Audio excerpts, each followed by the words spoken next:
নমস্কার বন্ধুরা, কেমন আছেন সবাই? আশা করছি সবাই ভালো আছেন। আজ আপনাদেরকে উত্তর কলকাতার দুটি বিখ্যাত শিব মন্দির দর্শন করাবো এবং তার সাথে এই শিব মন্দির দুটির অনেক অজানা ইতিহাস তুলে ধরবো আপনাদের সামনে। ভিডিওটি যদি আপনাদের ভালো লেগে থাকে চ্যানেলটি সাবস্ক্রাইব করে নেবেন, পাশে রাখা বেল আইকনটিকে প্রেস করে দেবেন। আমি যখনই কোনো নতুন ভিডিও আপলোড করব সবার আগে আপডেট চলে যাবে আপনাদের কাছে। আমি সুনীল আর আপনাদের সকলকে ডিলাইটফুল প্লেসেস চ্যানেলে স্বাগত জানিয়ে শুরু করছি আজকের ভিডিও।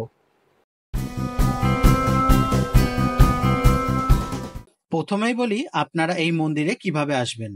ট্রেনে করে আসলে আপনাদের নামতে হবে শোভাবাজার আহিরিটোলা স্টেশনে। স্টেশন থেকে মন্দির পায়ে হেঁটে 5 মিনিট। মেট্রো করে এলে আপনারা নামবেন শোভাবাজার সুতানুটি মেট্রো স্টেশনে। আর যারা বাসে আসবেন তারা নামবেন শোভাবাজারে। ওখান থেকে আপনারা অটো পেয়ে যাবেন নিমতলা ঘাটের।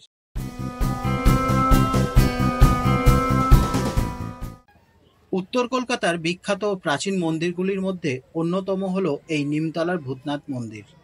300 বছরেরও পুরনো এই ভূতনাথ মন্দির। ভূতনাথ মন্দিরের ভূতনাথ হলেন দেবাদিদেব মহাদেব। বাবা ভূতনাথ দেবের এই মন্দিরটি একটি পবিত্র স্থান হিসাবে ধরা হয়। ভারতবর্ষের উজ্জয়িনীর মন্দিরের পর কলকাতার এই ভূতনাথ মন্দিরটিতে জ্বলন্ত চিতার ছাই দিয়ে মহাদেবের আরতি করা হয়। প্রতিদিন বহু মানুষ এই মন্দিরে আসেন বাবার দর্শন পাওয়ার জন্য।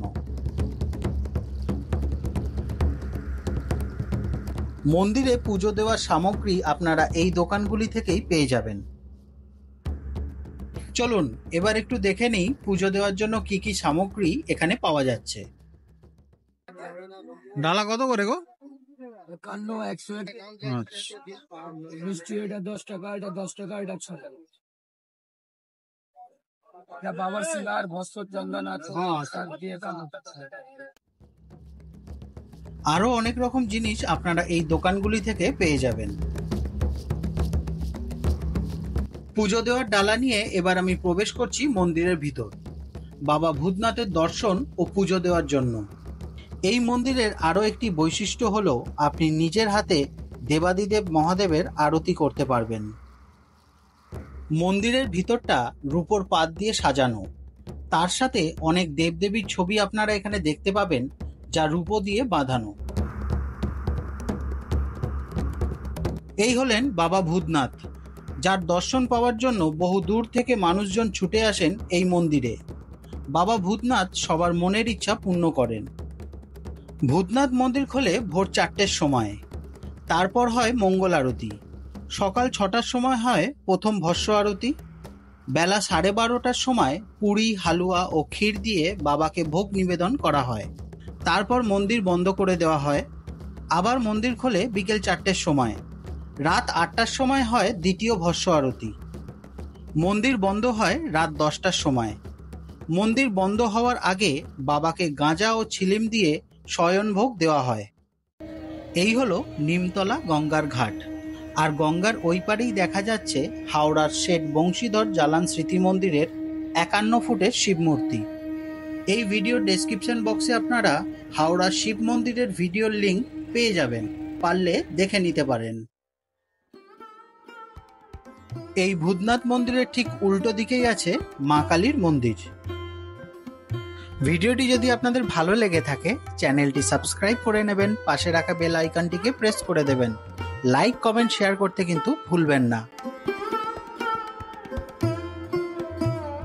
প্রথমেই আছে মা শীতলার মন্দির, আর এই হলেন মা শীতলা। ট্রেন লাইন পার করেই দেখবেন মা কালীর মন্দির। এবার আপনাদের আরেকটি শিব মন্দির দেখাবো, যেটি মোটা বাবার মন্দির নামে বিখ্যাত। এই কালী মন্দিরের পাশ থেকেই যাওয়ার রাস্তা আছে দুর্গেশ্বর মোটা বাবার মন্দিরে। ওই যে কালী মন্দিরের চূড়া দেখা যাচ্ছে, কালী মন্দিরের পাশ থেকে সোজা চলে এসে অপোজিট সাইডের রাস্তাটি ধরে সোজা চলে গেলেই আপনাদের চোখে পড়বে দুর্গেশ্বর মোটা বাবার মন্দিরে যাওয়ার এই পথ নির্দেশিকা। 350 বছরেরও বেশি পুরনো এই মন্দির। এই মন্দিরকে ঘিরে প্রচলিত আছে বহু অলৌকিক কাহিনী।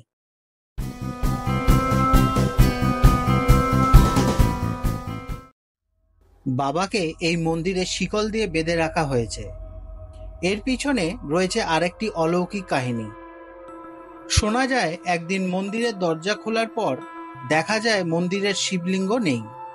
অনেক খোঁজাখুঁজির পর গঙ্গা থেকে উদ্ধার করা হয় মোটা বাবাকে। সেই থেকে বাবাকে এই মন্দিরে শিকল দিয়ে বেঁধে রাখা হয়েছে।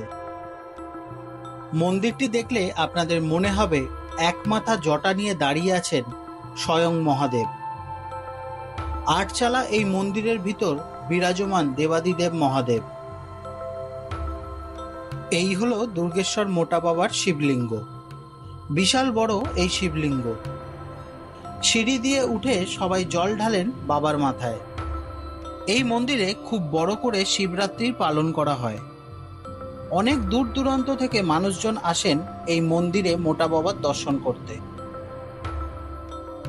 মন্দিরটি দেখলে আপনারা বুঝতেই পারবেন বহু পুরনো এই দুর্গেশ্বর মোটা বাবার মন্দির। ভূতনাথ মন্দির দর্শন করতে আসলে মোটা বাবার দর্শন করতে কিন্তু ভুলবেন না। ভূতনাথ মন্দির থেকে মোটা বাবার মন্দিরের দূরত্ব পায়ে হেঁটে 10 মিনিট। কিছুদিন আগেই কলকাতার হেরিটেজ মন্দির হিসাবে ঘোষণা করা হয়েছে এই দুর্গেশ্বর মোটা বাবার মন্দিরটি। ভিডিওটি তাহলে আজ এখানেই শেষ করছি। দেখা হবে আরেকটি নতুন ভিডিওয়ে। আর ভিডিওটি যদি আপনাদের ভালো লেগে থাকে চ্যানেলটি সাবস্ক্রাইব করে নেবেন, পাশে রাখা বেল আইকনটিকে প্রেস করে দেবেন, আর লাইক কমেন্ট শেয়ার করতে কিন্তু ভুলবেন না। সবাই ভালো থাকবেন, সুস্থ থাকবেন, সবাইকে ভালো রাখবেন। Tata, bye bye.